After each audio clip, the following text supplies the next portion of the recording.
2 अक्टूबर 2022 से जन स्वराज अभियान के तहत गांधी भितिहरवा आश्रम पश्चिम चंपारण से जो पदयात्रा हम लोगों ने शुरू की है, उसको करीब करीब अभी 18 महीने 10 दिन हो गए।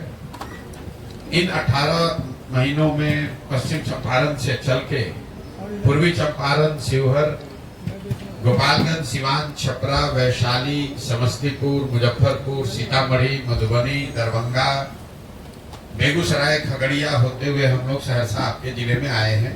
पिछले 20-25 दिनों से मैं आपके जिले में हूँ। अभी 2-4-5 दिन और रहेंगे। कोई बहुत अगर परेशानी की वजह से पदयात्रा रुकी नहीं तो 16 तारीख तक मेरा अभी यहाँ प्रोग्राम है आपके जिले में रहने का। इस पदयात्रा के दौरान जो हम लोग के अनुभव रहे, जो इसका उद्देश्य है, जो आपके जिले में देखा, इस पर एक छोटा सा आपको टिप्पणी करूंगा। उसके बाद आप जो भी सवाल चाहें इस पदयात्रा के नजरिए से या देश और राज्य के राजनीतिक परिदृश्य में जो सवाल जवाब आप करना चाहते हैं वो कर सकते हैं। पदयात्रा का जो मुख्य 3 उद्देश्य है, आप में से कुछ लोग जानते होंगे। पहला उद्देश्य ये है कि मेरे 20 वर्ष की अपनी सामाजिक राजनीतिक जो समझ है, उसके आधार पर मेरी अपनी सोच है कि बिहार में जो गरीबी, पिछड़ापन, बदहाली है, इससे अगर निकलना है तो राजनीतिक स्तर से ज्यादा आगे बढ़कर समाज के स्तर पर प्रयास करने की जरूरत है।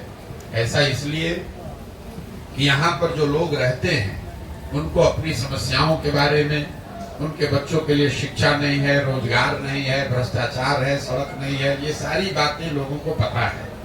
किसी नेता, पत्रकार या राजनीतिक टिप्पणी करने वाले की जरूरत नहीं है। लोगों को मालूम है कि उनकी समस्या क्या है। लेकिन जो लोग इन सारी समस्याओं को जानते हैं, उससे जूझ रहे हैं, ये सब के बावजूद जब चुनाव होता है तो वो लोग अपनी समस्याओं को छोड़कर उन मुद्दों पर वोट करते हैं जिनका उनके जीवन से कोई सरोकार नहीं है। बिहार में पिछले 35-40 सालों में ज्यादातर लोगों ने वोट 4 ही मुद्दे पर दिया है।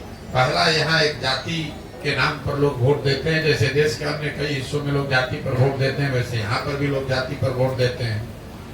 दूसरा, यहाँ पर विचारधारा और धर्म, हिंदू मुसलमान के नाम पर वोट देने वालों की एक बड़ी संख्या है। तीसरा बड़ा वर्ग बिहार में ऐसा है जो लालू जी के डर से भाजपा को वोट करता है। वो भाजपा का वोटर नहीं है, वो वोट लालू जी के डर से करता है। भाजपा को इसलिए करता है कि वो किसी भी हालत में लालू जी के जंगल राज को वापस नहीं देखना चाहता है।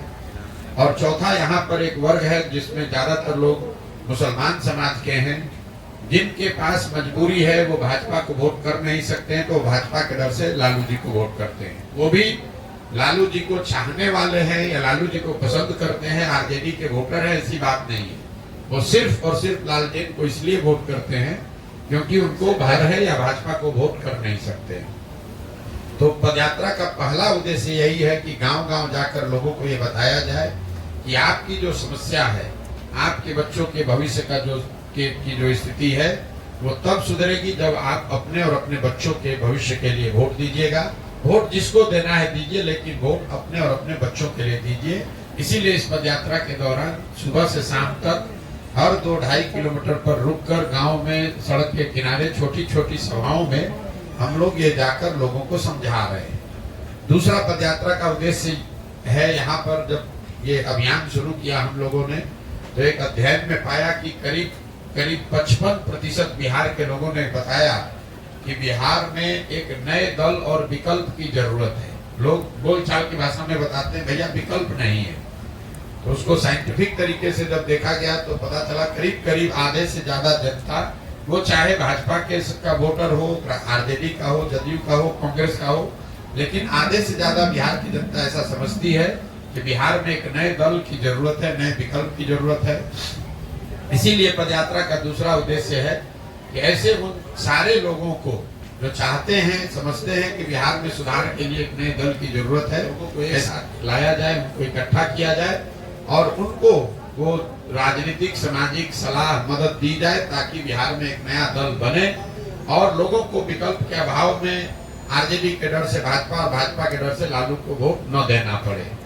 तीसरा पदयात्रा का उद्देश्य ये है कि अगर बिहार के लोग इस बात को समझ लें कि उनको अपने और अपने बच्चों के लिए वोट करना है, उनके सामने एक सही बेहतर विकल्प दल नया बन भी जाए तो भी बिहार का विकास तब तक नहीं हो सकता है जब तक यहाँ की स्थानीय समस्याओं के बारे में उनको सुलझाने के लिए कोई योजना न हो। तो पदयात्रा का तीसरा उद्देश्य ये है कि जमीनी स्तर पर उतरकर वहाँ की समस्याओं को समझकर लोगों से बात विचार करके बिहार के हर एक पंचायत का, इस बात को ध्यान रखिए, हर एक पंचायत का अलग अलग अगले 10 वर्ष की विकास की योजना बनाई जाए, ताकि दल के साथ साथ लोगों को ये भी जानकारी हो कि अगर इस दल को, इस प्रत्याशी को वोट करते हैं तो उनके नगर, उनके पंचायत के अगले 10 वर्ष में विकसित बनाने के लिए जन सुराज की क्या योजना है, ताकि लोग उसको पढ़ें, देखें, समझें, चर्चा करें और उसके बाद अगर विश्वास हो तो उससे जुड़े। तो पदयात्रा के दौरान हम लोग ये 3 चीज करने की कोशिश कर रहे हैं। मैं या मेरे साथी जब तक हम लोग सहरसा में हैं तो प्रयास ये है कि हर गांव, हर घर तक पहुंचा जाए, लोगों को ये बताया जाए कि भाई आप अपने और अपने बच्चों के भविष्य के लिए वोट कीजिए।